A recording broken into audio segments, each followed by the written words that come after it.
Welcome to PR Future.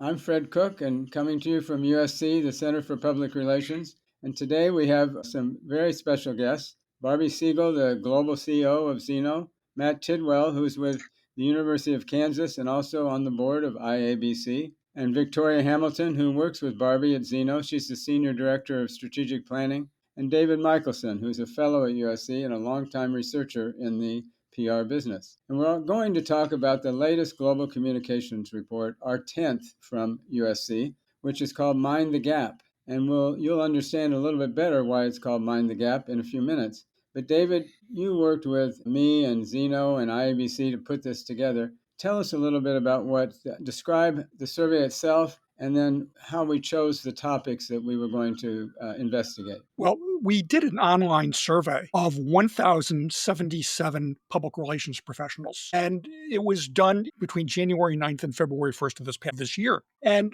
what we looked at was what are the four key topics that are really driving the changes in what the industry is doing today? What are the challenges that they're facing going forward? And the four topics we looked at were artificial intelligence. It's obviously something that's been on top of mind of everybody in the past year. Hybrid work and remote work. As you know, the post-COVID issue has changed tremendously how we work and where we work. The changing media landscape, the shift away from traditional media, print and broadcast into social media. And then finally, the issue of political polarization, which has been one of the biggest challenges that we have all been facing over the past 3, 4, 5 years, particularly in terms of how that affects corporate communications, stories that we tell, and what companies need to talk about. It was used in non-probability sampling, and it looked at four very specific audiences. And the four audiences that we looked at were baby boomers, Gen X, millennials, and the most important generation as part of this is Gen Z. And we wanted to look at how those four generations looked at each of these four topics individually and how they compared in terms of what their thinking was about what the future was of public relations. Barbie, at our last board meeting at USC, at our for the Center for Public Relations, you were the one that suggested this generational look at our business. Why was that top of mind to you? Thanks, Fred, and I'm so happy to be here. You know, when we looked at our own employee engagement surveys at Zeno, we see that more than 60% of our workforce is Gen Z or young millennial. And we know that there are 5 generations, if you count Gen Z and young millennial, in the workplace. And the feedback we were getting from the employee engagement survey is that the younger generations did not necessarily feel, or they were worried that their voice wasn't going to be heard in bigger issues impacting our agency and the industry because they are not at the leadership table because they are part of the younger generation. So we have this gap between the younger generation that we absolutely want to nurture and support moving forward and the leadership of the agency, myself included, that is not Gen Z or young millennial. So we at Zeno came up with this idea to create a global advisory board of which Victoria is a member so that we can have greater connectivity and inclusivity. The advisory board is 10 Gen Z or young millennial Zeno people from around the world, and I meet with them with other members of my leadership team on a quarterly basis to talk about various issues. And when we talk about inclusivity as such an important word, at Zeno, we also believe that that is generational inclusivity, really for 2 reasons. One, it makes our work and our thinking better because the decisions we make need to be good for all the generations. And I think it also gives these young people an opportunity to accelerate their careers and have new experiences versus being put in a box until they have a certain number of years on their resume. We're going to get to the Gen Z part pretty heavily in a little bit, but Victoria, are you Gen Z? I'm a millennial. Oh, you're a millennial. Okay, well, that's pretty close. You'll have a perspective on that. So we started out the survey just by asking everybody how they felt about the future of public relations. And about 75 or 80% said that they thought it was going to be good or very positive or positive. So not 100%, but most people were optimistic, and it's pretty much across all the age groups. But then we started breaking it down into these 4 topics that David talked about. And then we began to see some gaps in what different generations felt about each topic. The first one was AI. Everybody's talking about AI and PR, and there seemed to be a difference of opinion about the importance of AI with older and younger generations, with younger generations seeming to embrace it more. I wondered, Matt, are you seeing that on campus? Are you teaching AI in a lot of classes and seeing enthusiasm from the students? Yeah, absolutely, Fred. I think that it's become a true dynamic, really, in the classroom, and many of us are teaching it on a really frequent basis. And I do think there's reason to be optimistic. I mean, I try to tell people that what's nice about AI is it is a tool that's going to help make our content more thorough and help us jumpstart creativity. But we need to have our eyes wide open that it's an assistive tool, not a substitute, right? And so many times, I think with students, we can get on a slippery slope where students see it or can be over reliant on it and over dependent on generative AI tools. That's why I think it's so important, particularly in the classroom, to make sure students understand its limitations, things like factual errors, hallucinations, and that type of thing. We really cover that in detail in class, but really to address it up front, see it as an assistive tool, and use it for what it's meant for is sort of the philosophy that we've taken. And again, I think the degree that we can all understand its use, then it's going to be seen as more of a tool. Because the reality is they're going to use it in the workplace right after post graduation. And so I think the days of sort of burying our head in the sand and really not addressing it, thankfully, those were over early. And at least most of the educators that I know are taking a much more proactive view. I said at a faculty meeting the other day that when they were talking about how students are using it, I said it's going to be like spell check in a couple of years. Nobody's going to Yeah. question whether you use spell check or not. Barbie, in the agency, we saw in our survey that people predicted over the next 5 years that staffing would be decrease, but the quality of work would increase because of AI. Do you see that from an agency perspective? You won't need as many people, but the quality of work will be better? I'm going to answer that. I wanted just to comment on what we just talked about. I was just at lunch with a client and we were talking about AI, and one of the clients was still getting her sea legs under her. And she said that she had recently had dinner with a colleague who referred to AI as a thought partner. Now I have a Mm-hmm. thought partner on my desk when I want to think about the next piece of writing. I think that is kind of an interesting way to think about it. It's that starter, it's that coach. Fred, in terms of the agency, our goal is to be 100% AI literate. I don't think as much about reducing the staff as much as opening up new career opportunities and giving people at earlier in their careers the opportunity to be good critical thinkers and strategists, because AI is going to be able to do some of the more mundane tasks, Fred, that maybe you and I start our careers with. That start is going to enable people to look at something and advance the work. I also think there's a huge trend, and has been going on for a while, in specialization, not necessarily having generalists who are jacks of all trade, but like Victoria, real specialists. I'm a strategist, I'm a creative, I'm an earned media person, I'm a content creator. And I think AI can help fuel those career paths as well. So for me, it's not about reducing the staff, it's about making the talent stronger and more additive to our clients' business. Victoria, what level of AI competency do you expect out of an entry level person? I would say basic.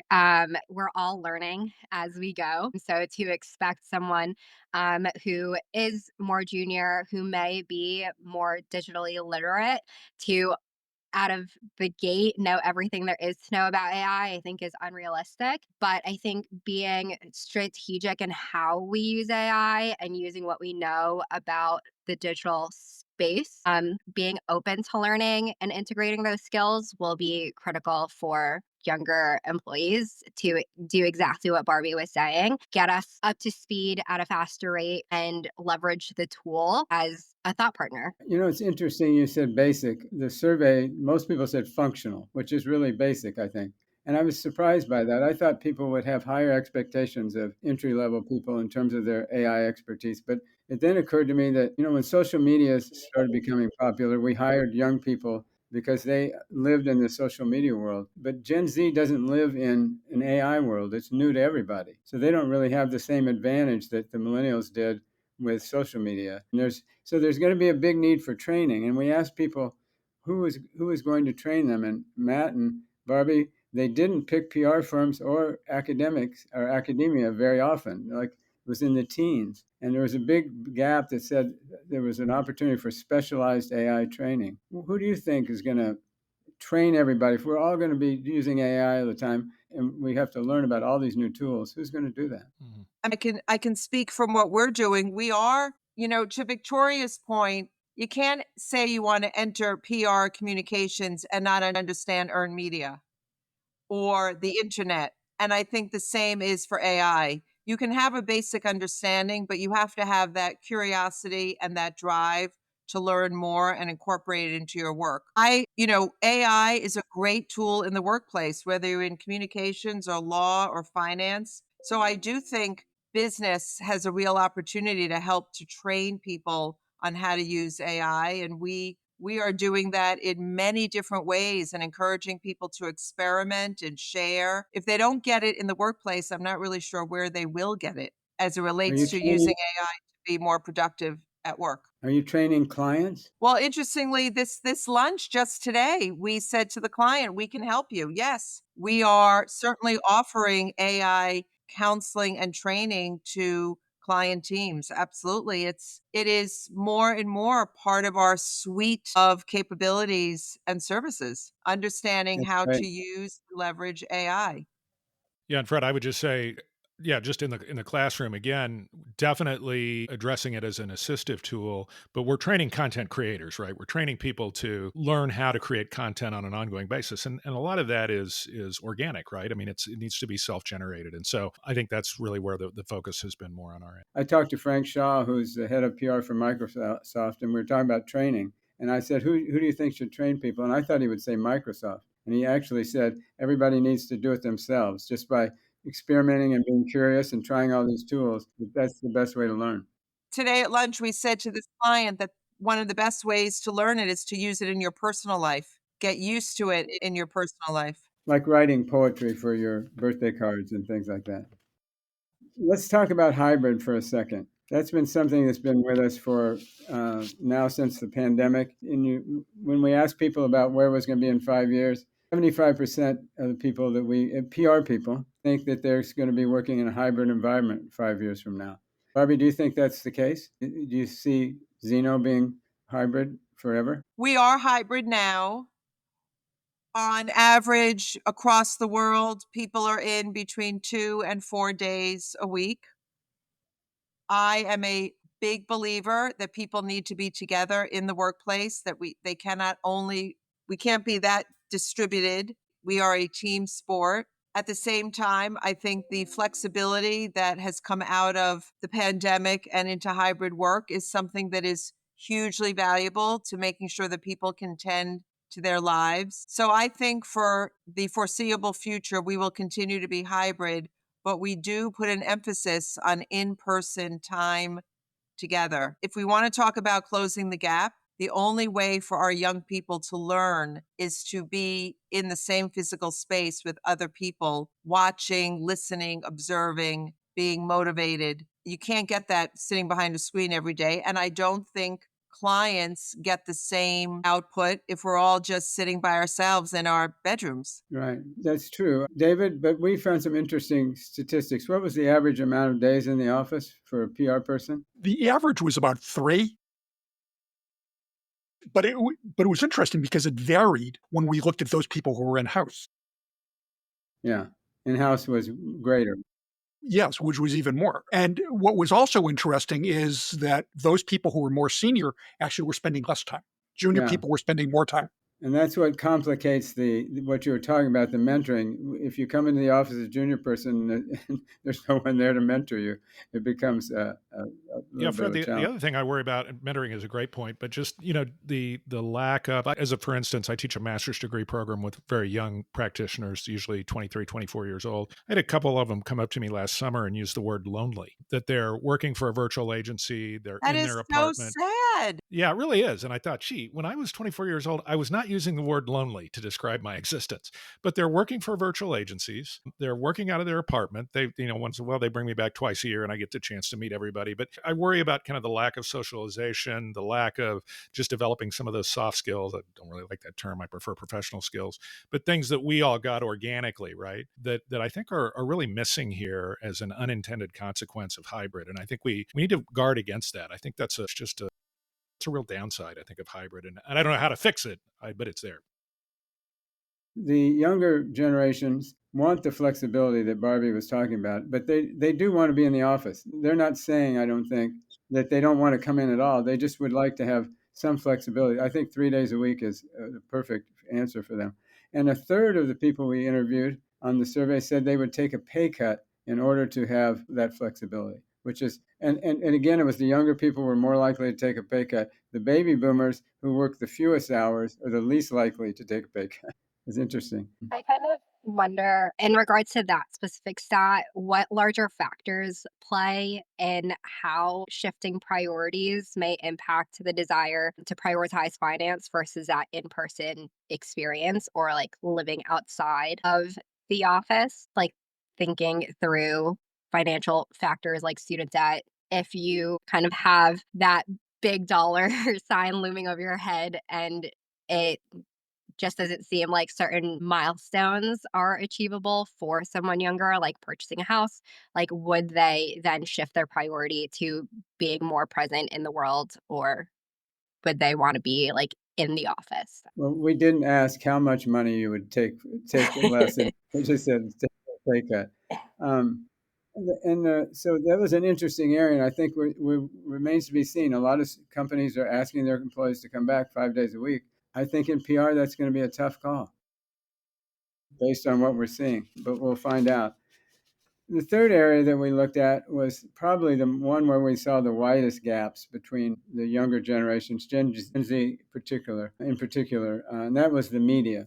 As David said earlier, since around 2005, when Facebook and Twitter and Instagram came on the scene, the traditional media has declined by half or more in terms of their popularity, and it's continuing. And in this survey, we asked people if they thought influencers were going to be the primary marketing channel in the future and whether social media was going to be the dominant news channel. And the younger the respondent was, the more they thought those things were true. Older people seem to be more resistant to that, older PR people. But how do you see that playing out? Barbara, you talked about earned media being important in the when people are coming into the office. But I was in a classroom the other day and they were doing their final presentations, and I was just asked to be a judge, and they did 4 presentations about a product marketing company, and not one person mentioned traditional media in their presentation. Wow. This is one of my favorite topics here. When I say earned media, I'm casting a very wide net. Traditional media, and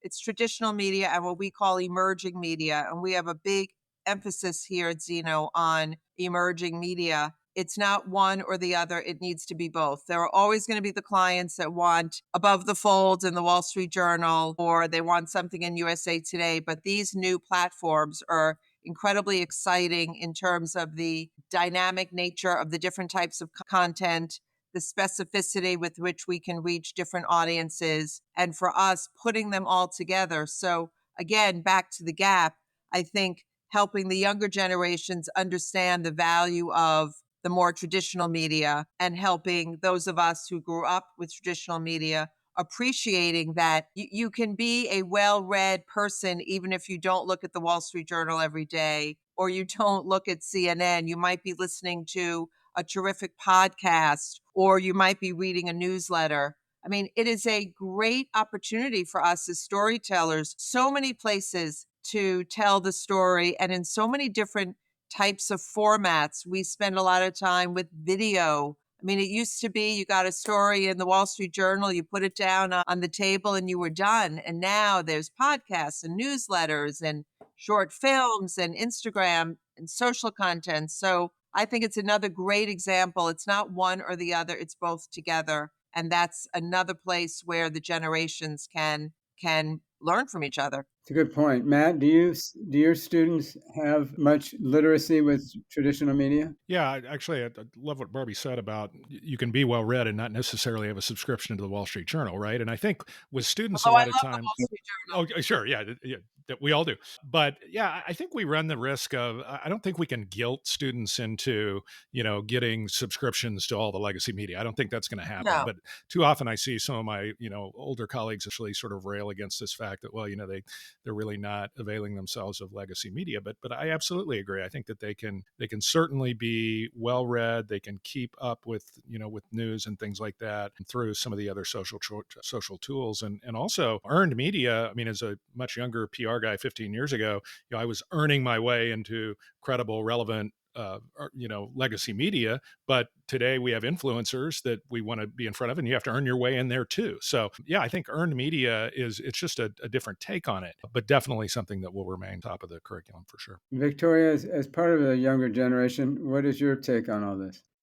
I like exactly what Barbie said, right? Like you have these legacy media outlets, but they are also evolving in the way in which they reach their consumers. And I think this is one of my favorite parts about my job is understanding humans to their core. Understanding what platforms they're on, how they're using it, what messages and information they're seeking at whatever part of the journey they're on, like specifically on that platform, the things that I'm going to be looking for on Instagram aren't going to be the same thing that I'm looking for on a podcast, aren't going to be the same thing that I'm looking for on a on a newspaper.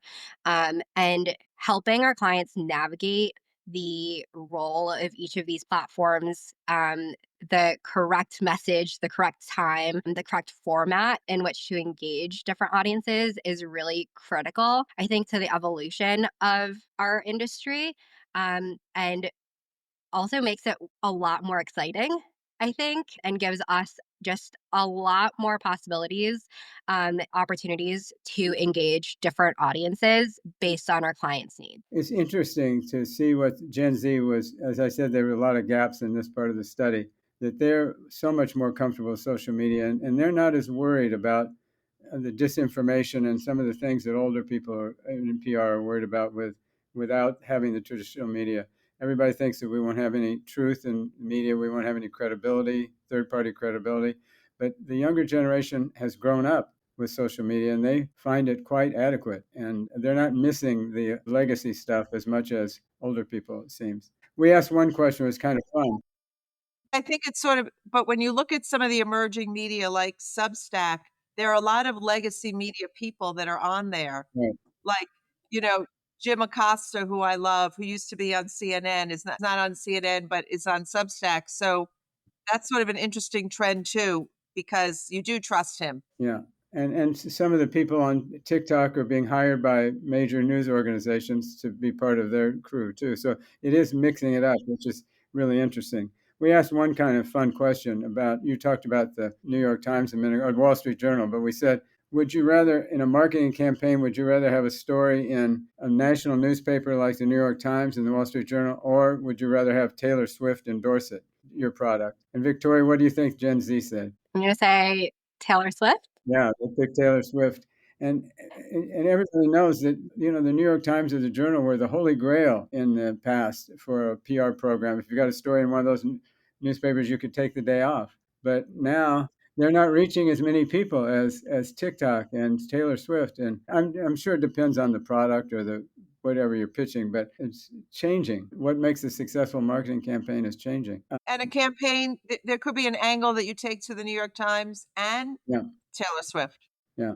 But every age group agreed that a viral social campaign on TikTok or Instagram was a home run. Only the baby boomers were looking for a segment on CNN. But I think that this trend that we're seeing is going to continue. But Victoria, are you seeing any pushback against the influencers, any sort of headwinds for them? I keep seeing that people are getting a little tired of seeing them get the best seats at every concert and all the products and that sort of thing. Have you seen any of that? A little bit, but I think influencers and creators do play a very special role when it comes to brand comms. They're a trusted source of information for a lot of our audiences, especially younger generations. People are looking for that person that they can connect to, that they can relate to, and being able to put yourself in their shoes makes it a lot easier to connect. I do think that some people wish that they could physically step into those influencers or creators' shoes and experience those events live for themselves. But ultimately, they are kind of like a conduit for a brand and for the consumer. They are that middle person and they're that connective tissue. The big difference between the legacy media and the influencers is most influencers are paid. We pay them to promote our products. How do you think that balances out in people's minds? I think there's a sense of trust that needs to, or that is essential to a creator's role or an influencer's role. They need to be authentic with the brands that they work with. They need to make sure that it all aligns from their beliefs, the messaging that they're sharing with their audiences. And if that exists, then I think the authenticity, regardless of whether or not the influencer is paid to be a voice for the brand, shouldn't matter. It's the same as having a celebrity like Taylor Swift sit in front of your campaign. But it's a big difference, isn't it, Barbie, from an agency perspective when you're buying media more than you are pitching it? I'm a big believer that earned media is important for credibility. And then you're able to advance that story with paid media. But even the creators, and this is not my direct area of expertise, even though we are paying them, they still have their own platforms to protect. So I think they need to be seen as credible or else they're not going to have a business. So it is a two-way street in terms of how brands work with these creators. It's not sort of, I guess, like buying advertising time, but the difference is that you are creating these stories and there's a little bit more co-creation and interaction between the creator and the brand. So again, I just think it's all of this working together. It's the art and the science. And we talk about earn first, which is ideas that are going to earn attention, earn trust, and then can be cascaded out. Yeah, I don't use a case study in front of my students, Fred, unless it has a really very defined cross-platform paid earned shared owned kind of synergy, because that's the reality, right? And so they may want to live in the shared space because that's what they know and they're most comfortable with it. But to Barbie's point and Victoria's, the reality is these are cross-platform kinds of campaigns when they're done well. And so those are the case studies I tend to use. Well, Matt, let me follow up on that. One of the things that was the biggest concern about this change in the media was misinformation, disinformation. Do you think that your students, younger generation, has a better radar for what's true and what isn't true than older people? I'm not sure that they have a better radar, but I would tell you we need to be vigilant about just getting the realization that misinformation is out. Media literacy, essentially, right? So making sure that students have a good sense of media literacy and that there is misinformation, because when they're living too much in one channel, that can get lost. And so I think that's really the key, Fred, is that we need to make sure that the media literacy tools, the education, the emphasis on that particular piece is there. And so that's really what I try to spend the most time on with students. What about you, Victoria? Do you think your generation understands what's right and what's wrong online better than anybody else? I think we have had the fortune or the misfortune of living in the moment where it has been a huge part of every aspect, whether you're watching TV or on social media.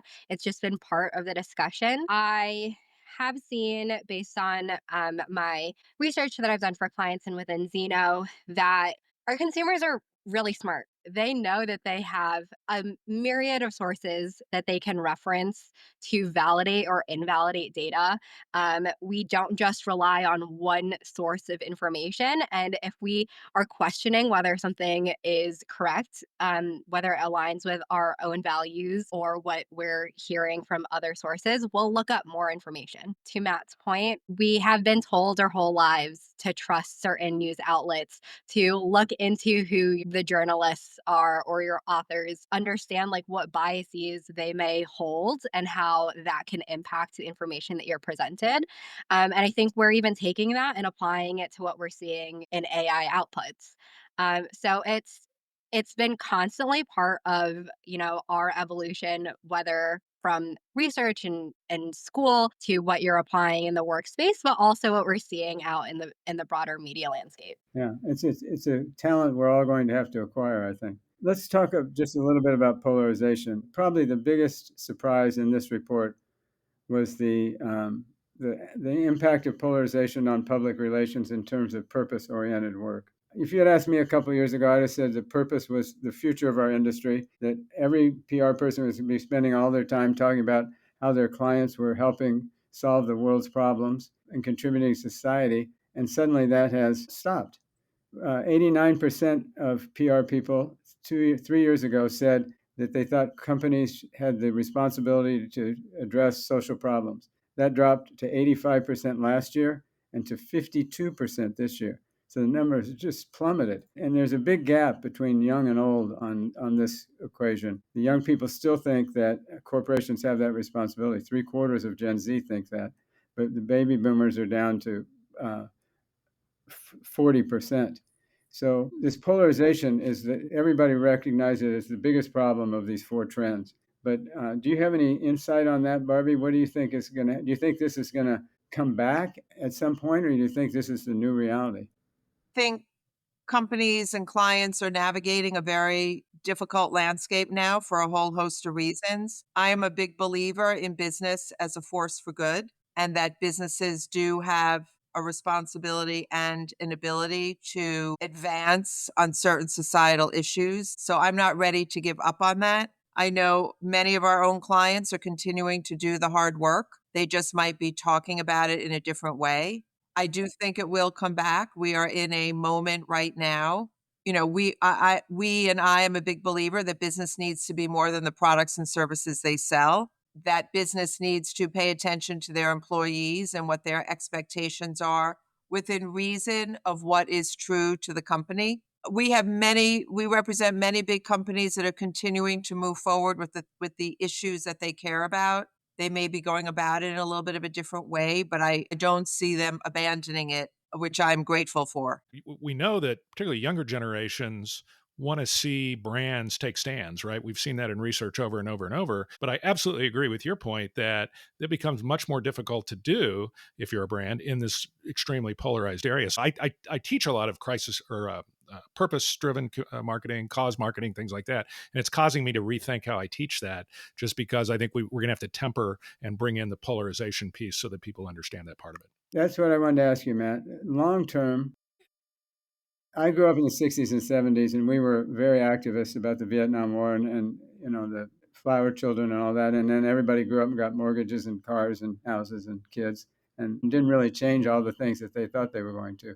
Do you think this generation is going to continue to want this purpose-driven approach and be interested in programs that are going to for the social good, or do you think they're going to be disillusioned like we became? Well, I'm around a lot of Gen Zs, right? That's who I'm around basically all of my workday, and I have a lot of faith. I do think they're going to continue to want to push us forward on purpose, and I'm glad for that. I think that they believe strongly in it. How it plays out, I'm not smart enough to predict, but I definitely think they're gonna stick to their guns on it. I don't see that really changing. It's a core belief that brands need to be out there doing things and need to be taking stands, and I'm not seeing them compromise on that anytime soon, which I think is probably a good thing. I think that will push us forward, hopefully. What do you think, Victoria? I agree. I think we're, again, millennials, Gen Z, are living with a lot of the realities of decisions that were made by generations prior, decisions that were made in the 70s, 80s, 90s. Like, we're seeing the repercussions of that. And that is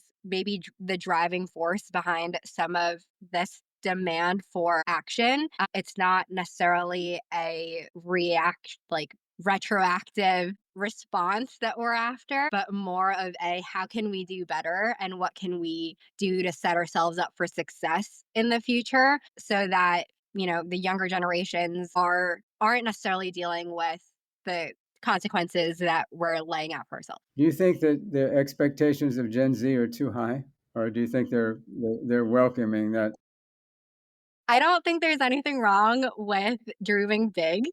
Um, but I do think that we need to set realistic expectations for what is manageable. And that may vary in terms of scale and impact depending on the industry, depending on what exactly we're asking different brands to do. But I think exactly what Barbie was saying, brands, companies need to make sure that the causes that they're supporting align with their brand and their priorities, do reflect on their historic behavior, align with their industry, their values. And I think as a collective, we need to have some grace as we all figure out what exactly the correct actions are, because it's not just up to the corporations. There are laws and other things that we also have to address, and it's a larger infrastructure problem that we can't just fix with a drop of a hat. Right. It's a little complicated. My favorite question in this whole survey was, since everybody's getting their information from different sources, which generation is the best informed on political issues, social issues, the news? And crazily enough, every generation said they were the best informed.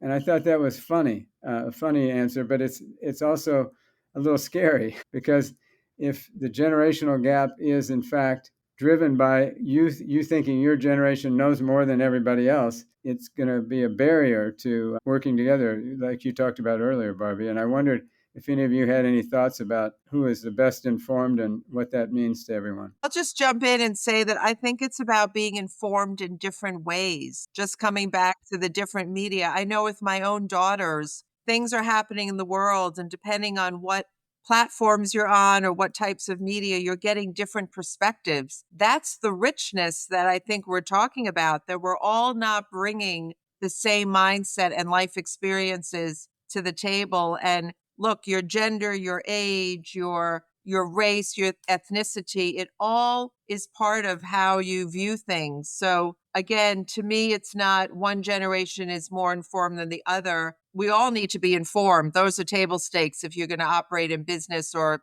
in society. But I think we have different ways that we get the information, and we see different sides of the story, and bringing that together is the exciting part. Matt, what is your thought on this generational difference?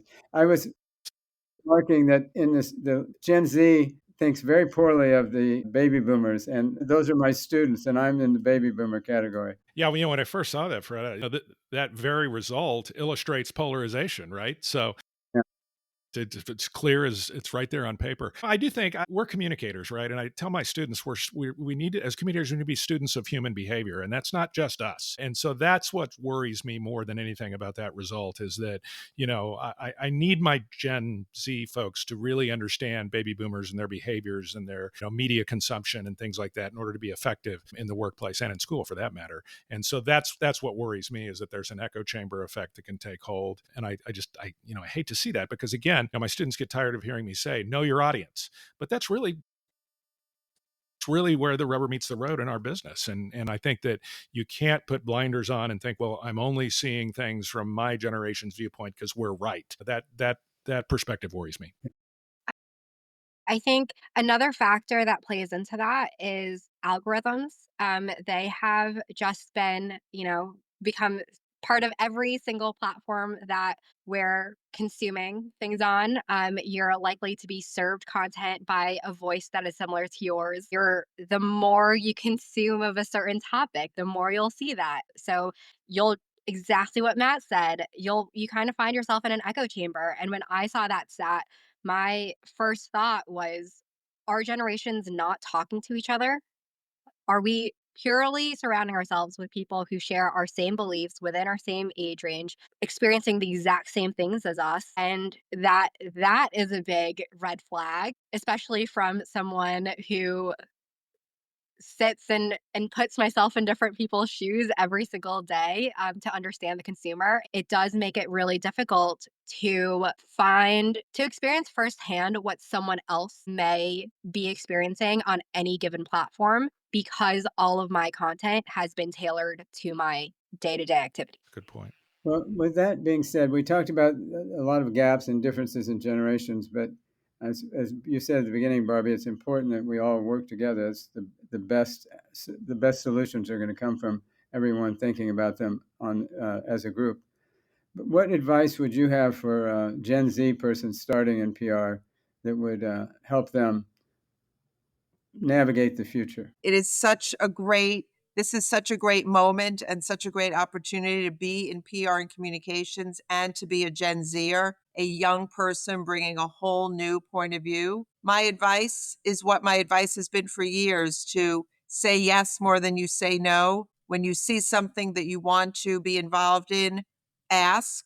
Build relationships with not only your peers, but colleagues that have more experience. Learn from them. Ask to sit in on meetings that you may not be invited to. Have an open mind. And I would say, most importantly, be in a place where your voice can be heard despite the number of years on your resume. And that really, I've said this before, that really comes to understanding the culture of the workplace that you are going into. It's not only the work you're going to be doing, it's the environment around you that's going to fuel that. And that is not to be underestimated. I think Matt was talking about some of his students working in a virtual agency. I think that is a real question students have to ask themselves. Is that the kind of work and cultural experience I want? Or do I want to be part of a dynamic organization where I can be with other people, I can see other meetings and so forth? Those are really important questions. And what's right for one person is not right for another. Matt, how would you add to that, what Barbie just said? What Yeah, would you I think tell advice?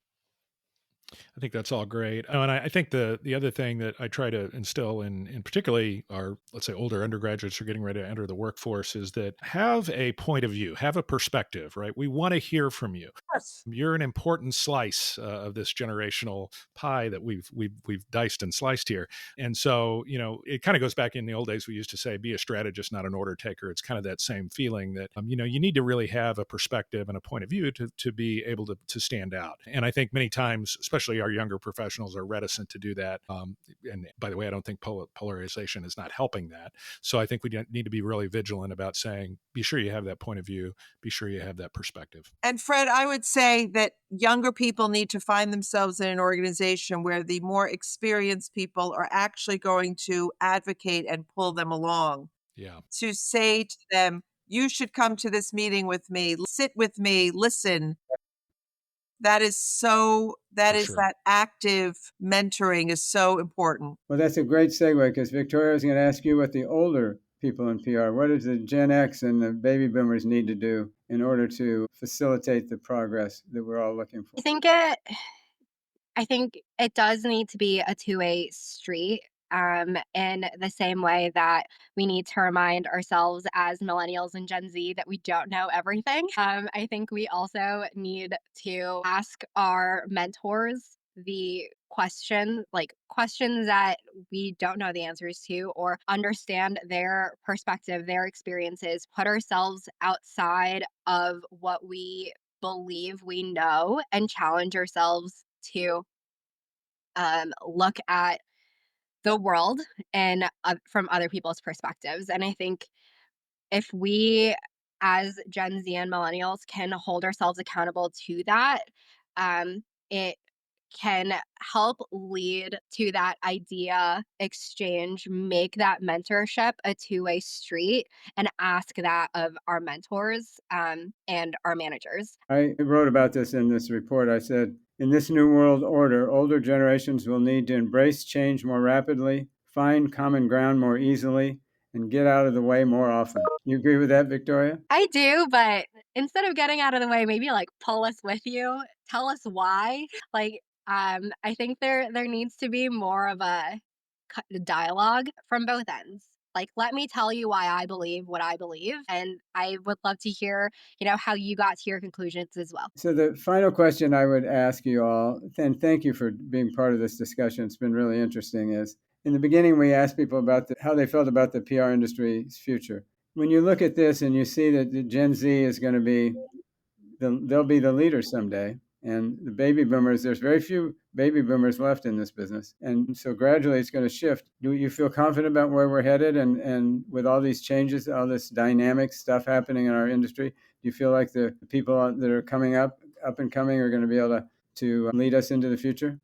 I tell students, I think this is a great time to be in public relations in our business. I really do. I think there's a lot to be proud of. I think there's a lot to look forward to. I think hopefully we train communicators to understand audience. And I think that that's a really good place to be, as we move into whatever we're facing in the future. And so, and even to help with things like polarization, as we've talked about. So I'm pretty optimistic. I definitely, of course, we need to have opportunities, and the job market needs to be good and things like that. But all things being equal, absolutely, I think it's a great time to be in our business and to join our business, frankly. Fred, I have had the pleasure, thanks to you, welcoming me to be on campus at USC through our board meetings and other events. At the last board meeting, there were several students who presented their work.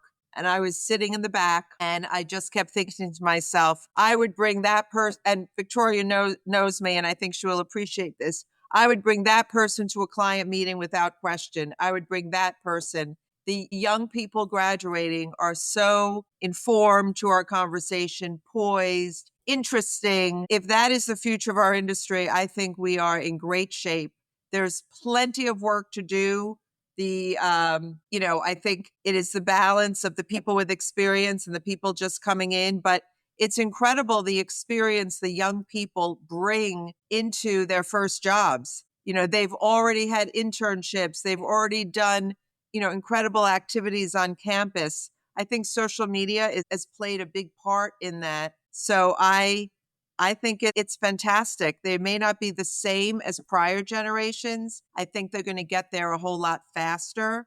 And most importantly, I think they're going to challenge us all in the right ways. And Victoria, how about you? Do you feel ready, and your generation ready to take on the leadership of this PR world? I think so. And I think we are very fortunate. As Barbie mentioned, we have 4 generations, 5 generations in the workplace right now. That's so much experience to learn from. But we talked about innovation from a digital tech perspective.